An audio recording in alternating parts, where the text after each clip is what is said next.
Hello साथीहरू देख्नुहुँदैछ। अब म भुजिया बनाउँदैछु। अब यहाँ बेसन टक्क यसरी काट्ने हो अनि काटेर चाहिँ यसरी खन्याउने हो। आदि खनिसकेको छ, टक्क यसरी खन्याउने हो। त्यहाँबाट चाहिँ यति खनाइसकेपछि चाहिँ यसलाई चाहिँ यसरी खन्याउने हो। खनाइसकेपछि चाहिँ सबै राखेर फेरि यसरी मसलाहरू अलिअलि हाल्ने हो। यसरी मसलाहरू अनि फेरि अर्को मसला पनि यसरी अलिअलि थप्ने हो। यसरी मसलाहरू अलिअलि थप्ने हो। यसरी फेरि यो मसला पनि यसरी थप्नुपर्छ। मसलाहरू यसरी मजाले थप्यो टक्कै। अब यसरी मुस्ने, मिलाएर चाहिँ यसरी मुस्ने हो। टडक्कै मुसिसकेपछि चाहिँ त्यहाँबाट चाहिँ यसलाई चाहिँ मुसेर यतिको भयो यो। अनि यसरी मुसेर यस्तो बनाएपछि चाहिँ यहाँनिर यत्रो यस्तो बनाएको छ है। अब यसलाई चाहिँ यस्तोको बनाएर ठक्कै राखेपछि चाहिँ यो मेसिन टक्कै यसलाई खोल्ने हो। यस्तो प्रकारको छ यो मेसिन हो, यस्तो प्रकारको छ। यहाँ खोलेर चाहिँ तपाईँको यो चाहिँ यस्तो पाराले यहाँ लाउनु पर्ने हुन्छ है। यस्तो पाराले यसलाई आधी मात्रै लाउनु पर्ने हो है। टक्क यसरी लाएर चाहिँ यस्तो लायो अनि चाहिँ यसलाई चाहिँ हामी यसो गरेपछि यो ठुक्कै यहाँ हालेर चाहिँ यसलाई टाइट गर्नुपर्छ।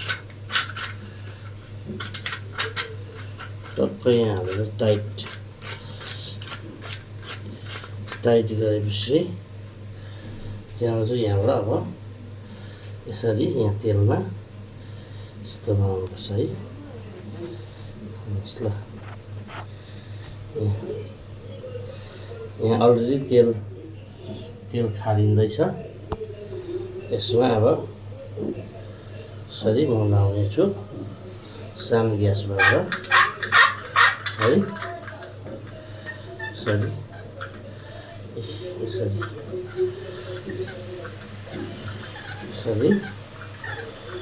है।